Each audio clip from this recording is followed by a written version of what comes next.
des milliers comme vous, mobilisés contre l'extrême droite dans les organisations syndicales, les fédérations, les réseaux que nous représentons ce soir. Le Rassemblement national rejette la diversité culturelle comme valeur universelle. Il installe un carcan nationaliste, réactionnaire, de repli sur soi, de haine de l'autre. Jordan Bardella et Marine Le Pen défendent dans leur programme l'identité nationale. Un programme de redressement moral du pays.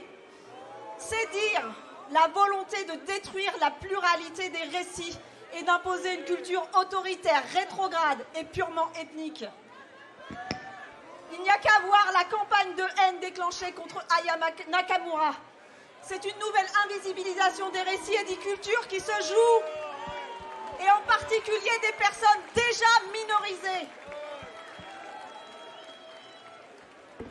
Et pour cela, l'extrême droite doit détruire l'écosystème culturel. On le constate en Europe ou en Amérique latine. L'extrême droite démontre sa détermination à mettre au pas le champ artistique et culturel. C'est Viktor Orban et Giorgia Meloni qui remplacent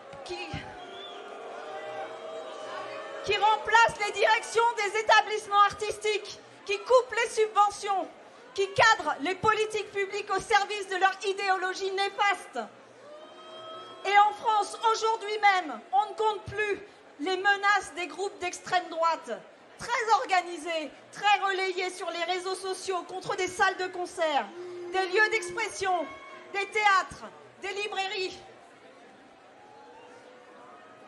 Comme concert de l'organisme Calimenon, annulé sous la pression de Civitas. Message de harcèlement et menace de mort à l'encontre du chanteur Eddie De Pretto suite à son concert dans une église. Annulation du concert du chanteur Bilal Hassani, confronté aux menaces de groupes extrémistes. Procédure judiciaire lancée par une association d'extrême droite proche du RN contre des établissements d'art visuel. Vitrines de librairies brisées, intimidation pour annuler des animations dans des bibliothèques, pression contre l'accueil de personnes exilées dans des lieux culturels alternatifs. Et ce n'est que la phase visible de la violence de ce mouvement. Alors que la parole raciste et hémophobe se libère, la longue liste des menaces opérées par l'extrême droite pourrait dangereusement aggraver la censure et l'autocensure. Il va falloir continuer d'agir sous la pression, dans l'espace public, dans les écoles, dans tous les lieux où les artistes osent avoir du sensible, du fragile, du poétique, de la critique.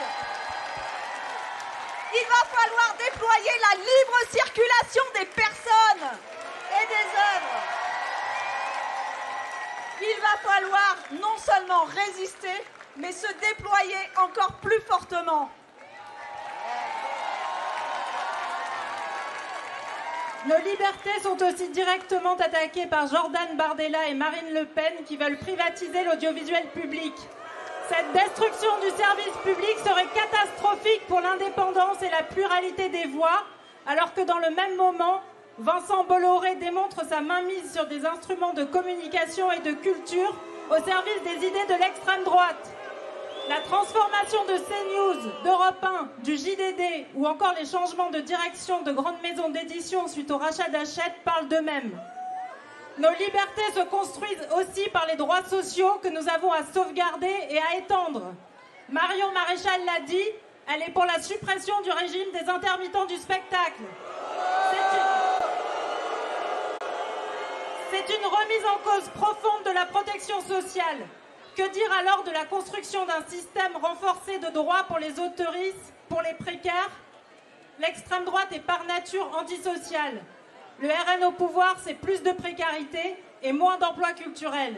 Des coupes dans les budgets, la privatisation des secteurs et la déconstruction des droits.